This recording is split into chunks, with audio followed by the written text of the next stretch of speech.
Competition Strategy 101. All you need to know about competing.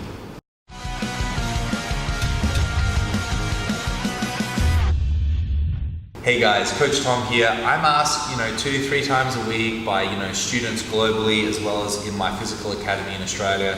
I'm going in my first competition or my first big competition or my next competition. What advice do you have? And obviously, if I know your game, I could say, well, you've got the best De La Riva Berimbolo game, so pull De La Riva, hit the Berimbolo, take the bag. But even if I knew your game specifically because you were one of my students, I think it's very important to realize, the macro environment of a jiu-jitsu competition and actually have some generic advice.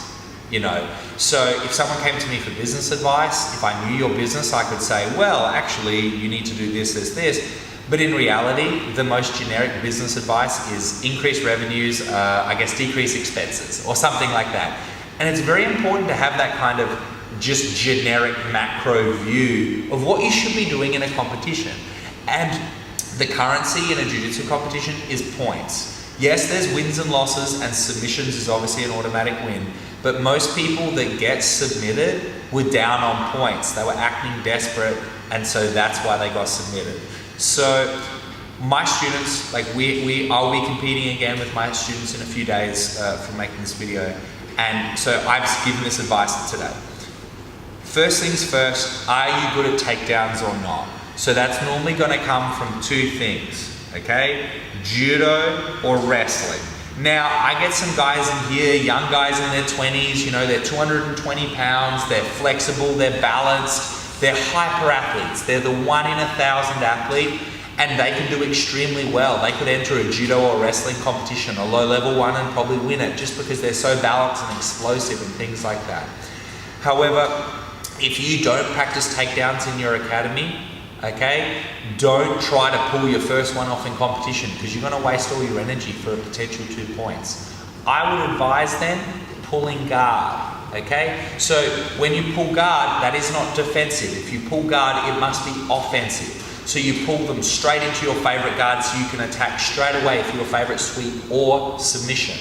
Okay, so if you pull them down into a butterfly guard, it's straight into a butterfly guard sweep or a tomonagi or something. Okay, all right. If you pull closed guard, you should go straight for the back, for the armbar, for the choke. Okay, you must be dominant straight away. Pulling guard is not defensive; it must be offensive. Okay. However, most of the time, especially today in competition, a lot of guys and girls are going to pull guard straight away. It's a race to see who can pull guard. So no matter what your strategy is, to wrestle, to play judo, to pull guard, you need to realize at least probably half of the time, maybe more, they're going to pull guard on you. So when they do, you must have an answer, which is a guard pass. So what is your favorite guard pass position? If you like low, flat, say double unders passing, you want to pin to the ground like this. If you like knee slice passing, you want to be up like this. And so you must have an answer for when they pull guard. What pass will you do straight away? Because the generic rule and advice that I give all my competitors is this: get to the top. That's either via a takedown, countering a takedown, or pulling guard, okay, sweeping to the top, okay, or of course countering a guard. Once you're on top, pass the guard. Once you pass the guard, you'll presumably be inside control. Get to mount.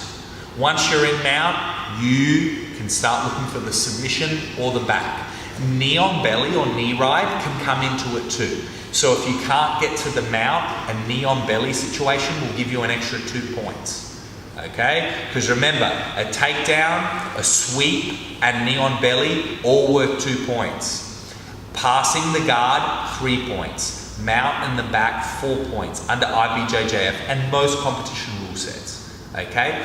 The hacks that you can play in the point system, which I like to tell people, are if you go from the mount to the back to the mount, those 4 points can accrue. Okay? So you can really just win a match like that. Also, people not realizing that hooks in back control is different to back mount. So if you're in hooks in back control and you flatten them out, so you're sitting on the back like this with your shins on the ground, that is back mount. That is an extra 4 points. A lot of people don't know that haven't refereed or competed a lot. Bear in mind that if you're in a quarter guard or a half guard, if you get your foot out and you land in mount, that's 7 points. So that's 3 points for a guard pass, 4 points for the mount. So be careful if you're the man or woman on the bottom and you grab a foot, say from underneath mount, because you might be desperate to get out and then you just might let the foot go, you know, because you can't make it work. That's 7 points when you let that foot go. So be careful, you know, don't grab it unless you know what to do with it, okay? But you see some competitors will abuse that system and put their foot back in accidentally just to get it out. I don't encourage that kind of abuse of a rule set, but if you don't want it to happen to you, okay, make sure you know it. The only way to inoculate ourselves against things is to know and understand them, okay? So there you go, guys. In terms of competition, I think you should hype yourself up, you know, have some music, you know, be in an optimal state of arousal, to use the common term, not too crazy, you know, you don't want to be flipping out, you don't want to be too calm. I've certainly in my competitive career been on the ends of that spectrum to detrimental effect of the outcome of the match. So, you know, finding your happy medium in the middle is going to be different for everyone, but some good music can help get you there. And just remember, guys, focus on the process, not the outcome. Focus on the process, not the outcome, because if you give your all, the outcome will take care of itself, all right? That's been decided long ago in training. But if you focus on the outcome, if you win, you'll be happy. If you lose, you'll be depressed, and that shouldn't be the case. Your happiness should depend upon how happy you were with what you gave to the process, win or lose. So there you go, guys. I hope you enjoy competing. There's some good generic advice. And don't forget, as a competitor, you want to be able to list off the top of your head your best guard pass, your best sweep, and your best submission. If you can answer those right away and you say scissor sweep, knee slice pass, cross choke from mount, that is going to benefit you greatly, because in the heat of the moment, you don't have time to think, what should I do? How should I react? You're just going to be going on muscle memory, okay? But if you have a mental blank or a physical body like muscle memory blank, then you need to get the right answer straight away. So don't have multiple things. Know what your plan A pass is, your best one, know what your plan A sweep is, and know what your plan A submission is. Because you'll be surprised. Knowing it doesn't mean you are going to get it, but if you don't know what it is, the chances of you finding the right answer in the fog of war that happens, good luck with that. So do your homework, have some fun out there, happy competing. I'm Coach Tom, I'll see you next time.